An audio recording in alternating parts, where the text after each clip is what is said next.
Dans cette vidéo, nous allons voir ensemble comment créer la section qui présente les commentaires clients. Donc comme d'habitude, on vient ajouter une nouvelle section. On lui ajoute sa classe pour bénéficier des espacements. On glisse notre conteneur et on peut désormais ajouter le contenu voulu. Ici, on avait deux colonnes, l'image à gauche, le texte à droite. Là, l'image à droite, le texte à gauche. Et ici, du texte centré. Donc on va faire en sorte de retrouver le même effet qu'ici afin d'alterner un petit peu. Rien de plus simple, on va ajouter notre élément heading comme d'habitude. C'est donc un heading de niveau 2.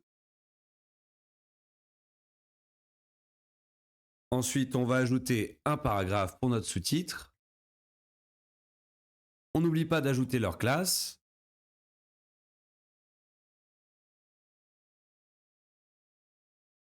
Et on va vouloir centrer le texte. Donc, pour le second, ici, on avait déjà cette classe supplémentaire qui venait centrer tout ça et augmenter la marge sur les côtés pour avoir le texte qui s'étend sur toute la longueur. Donc, on va juste venir ajouter ça. On voit qu'il est automatiquement proposé. Il nous propose les combos de classes existants, donc subheading center, très bien. Et pour la section ici, par contre, on l'avait mis dans un div. Donc, on peut soit réutiliser exactement la même classe qu'on avait ici, de heading block, donc dans un nouveau div, soit on ne se prend pas la tête, si on a juste besoin d'un paramètre, on vient juste rajouter une combo classe et juste définir le texte sur centré. On vient démarquer le terme le plus important comme on l'a déjà fait pour que ça soit un peu plus joli. Et voilà. Maintenant, on va ajouter nos commentaires. On va utiliser un élément qu'on a déjà utilisé plusieurs fois, le quick stack. On vient le glisser juste en dessous et on va vouloir renseigner 5 commentaires. On va donc passer sur un modèle à 3 colonnes. On commence par ajouter notre classe, et on va venir ajouter une colonne supplémentaire et une ligne supplémentaire. Et pour donner un peu plus d'originalité, on va avoir un commentaire qui sera plus long. Donc la partie centrale prendra 2 lignes de hauteur. On va survoler la cellule ici et on va venir cliquer sur le bouton ici qui nous indique fusionner avec la cellule inférieure. Comme ça, on a une seule grosse cellule au milieu et après, on en a plusieurs petites de part et d'autre. Ces différentes cellules, ce seront nos éléments commentaires. Donc on va ajouter une classe testimonial pour commentaire en anglais. Et à l'intérieur, on va avoir un paragraphe pour le commentaire en lui-même.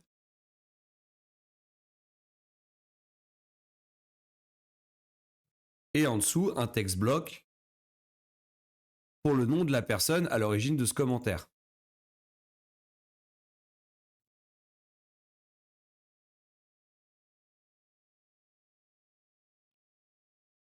Et on va commencer à donner un petit peu de style à cet élément testimonial. En premier, on va déjà définir un espace parce que le texte vient vraiment aux extrémités de notre cellule. Donc on va ajouter notre marge intérieure et on va appuyer sur Shift pour l'appliquer partout de la même manière. On va monter à 20, ça me semble suffisant. Maintenant, on va pouvoir définir une bordure.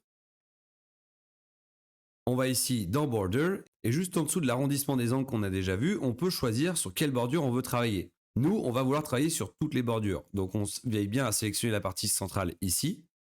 On dit qu'on veut une bordure de type solide, donc un trait. Son épaisseur, on va la définir à 3 et on va lui donner notre couleur principale. On va venir arrondir les angles comme on l'a déjà fait jusqu'à maintenant. On va mettre la même chose qu'on a déjà mis sur les photos, donc 15 pixels. Et pour reproduire un petit peu le même comportement, on va mettre une box shadow aussi. Là, pour le coup, on va laisser les paramètres de base pour pas avoir une ombre trop prononcée non plus parce que les éléments vont vraiment être côte à côte. On peut maintenant passer aux éléments à l'intérieur. Donc, testimonial text. On va garder la taille de paragraphe classique de 16 pixels. Par contre, on va augmenter un petit peu la hauteur de ligne pour aérer un petit peu ce texte-là et donner envie de le lire. Disons 22, ça me semble suffisant.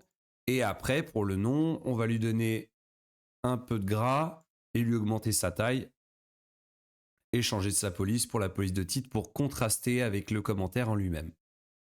Et pour finir, pour marquer un peu plus le commentaire, ce qu'on va faire, c'est qu'on va le mettre en italique. Donc on vient sélectionner italique juste là.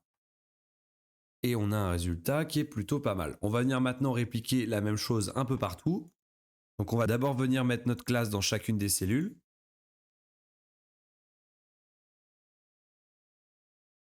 Et après, on peut faire un bête copier-coller des différents éléments.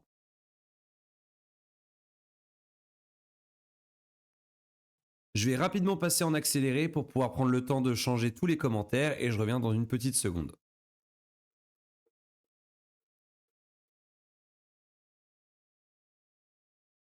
Voilà. Maintenant, pour finir, on va réduire les espacements entre les différents commentaires. Donc, on va se positionner directement sur notre Quick Stack et on va pouvoir ajuster le gap ici. Donc, le gap en colonne, en l'occurrence, qu'on va venir réduire à 20 et logiquement, sur les lignes, on va faire la même chose. Mais je crois que c'est déjà le cas. Voilà pour notre section commentaires. Dans la prochaine vidéo, on va voir ensemble comment créer le formulaire de contact pour permettre à nos visiteurs de prendre rendez-vous.